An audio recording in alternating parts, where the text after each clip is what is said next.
And of course, Chicago is the home of Boeing. Now, joining us from Jacksonville, Florida is Edmund Greenslet, publisher of the Airline Monitor, which is a bi-monthly report analyzing and forecasting the world of airplanes and commercial jets. Welcome to the show. It's good to have you.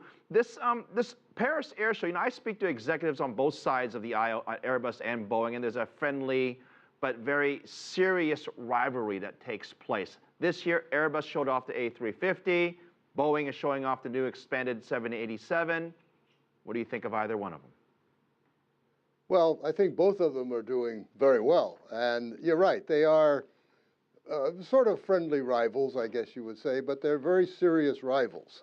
This is a huge market, and Airbus has grown over the years to become an equal of Boeing, which at one time we thought might be very hard, if not impossible to do, but they did it.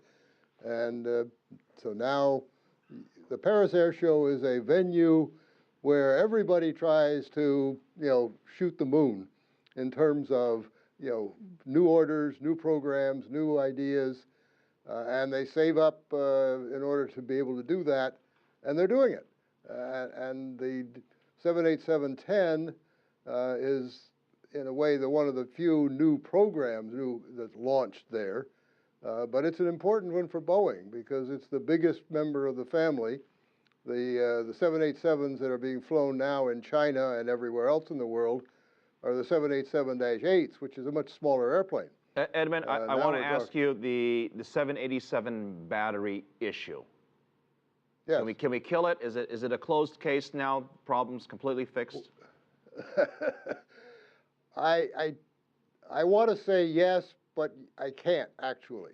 The fact is they have dealt with the problem to the satisfaction of all of the authorities, all of the airlines, and everybody is comfortable flying the airplane with the modifications Boeing has made. That said, nobody really yet knows exactly what caused the problem.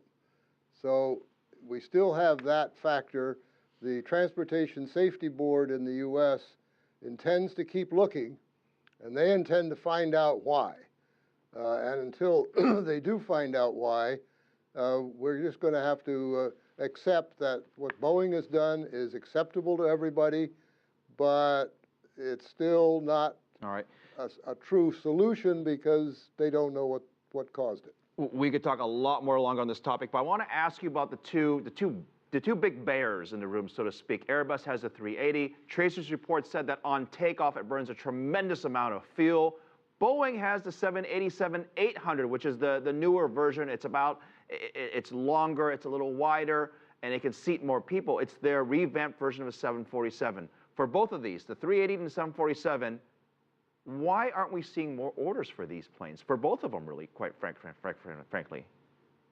Well, the 747-8 is basically a cargo plane. There will be some passenger orders. Korean Airlines has ordered some passenger versions, but its primary use, I think, in the market is going to be in cargo. The A380 is a little different story. In my view, the A380, like the original 747, was built for a market as it develops over time, not for the market today. It's sized so that the market can grow into it. I think the 380 will find its real, place in the sun, so to speak, in maybe 5-10 years. I don't think we should expect it to be a huge seller right off the bat. Edmund, my producer is yelling at me in my ear, so I got time for one more question. I have a personal question for you. I love airplanes, and over the past 20 years, I've flown almost everywhere. But the speed of flying hasn't really changed, for our generation. Could that change in the future, or they'll just never go beyond the speed of sound?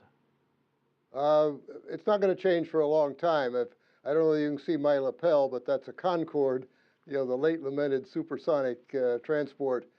I don't think you're going to see that. I mean, you will eventually, but not, not in the next 20, 30 years, I don't think. All right.